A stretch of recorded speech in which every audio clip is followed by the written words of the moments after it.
How has it been raising children in Minnesota? Do you guys think that this is a good area for that, or are there some things you think that are missing that would make things a little easier? I personally would like to go to Mississippi and raise our children, and live in Mississippi. I love Hattiesburg, Mississippi, but she won't go. There's no way I'll go to Mississippi. I keep working on her. Minnesota's good. I don't have any complaints about Minnesota. Minnesota. Besides the cold weather. When you're talking education, you're talking Minnesota and Mississippi. Well, I'm talking about the weather. Yeah. Okay. What in particular with Mississippi appeals to you, Cory? When I was down there covering Katrina a couple times, and I don't know, I just love. So a hurricane hits and you're like, I want to move here? Yeah. Well, I went there twice, and the mayor said, if you come back a third time, Cory, you won't leave. I haven't been back a third time yet, but so I think he's probably right. So we won't go back a third time, I guess. So I keep trying to get her to go to Mississippi, but she won't go. I know everyone has the same reaction. I'd love to go there and visit, but I don't have any desire to move to Mississippi. Both of you being at KSDP, how long have both of you been here individually as employees? I started in '03, so I've been here probably 9 years this summer. And I've been here 2 years, so. He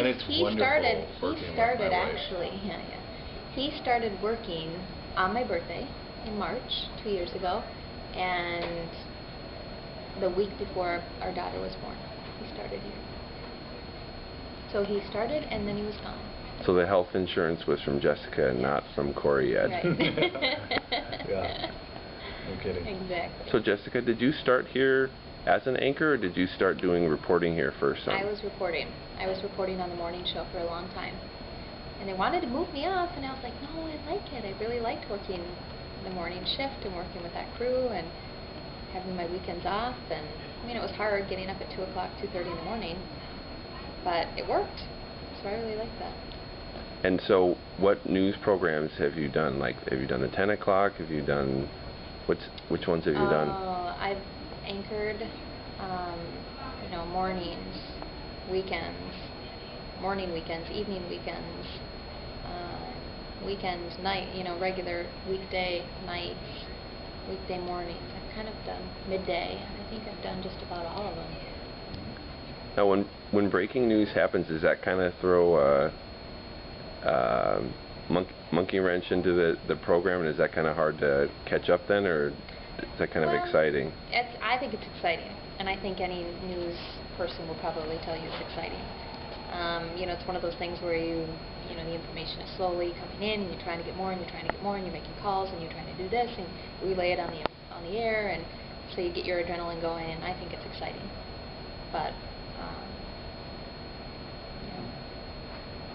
it can always throw a monkey wrench into depending upon what time you're on, because depending upon what the breaking news is, you could have a half-hour newscast that is solely breaking news. Yeah, that's true. And then you're just waiting for information to come in, and you're trying to talk and ad-lib, and talk on the phone with people who may be seeing things, or so it depends on the situation, but it's exciting, I think.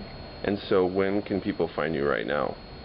People can find me now doing the 4:30 p.m. newscast during the week, Monday through Friday, the 9 p.m. Monday through Friday on Channel 45, and the 11 p.m. Monday through Friday on Channel 5. And then, Cory, for you, do you think we're going to start seeing more integration of social media with the news as far as, updates, and do you think YouTube will get more involved with news being delivered? I think if the content is done correctly, I think you will.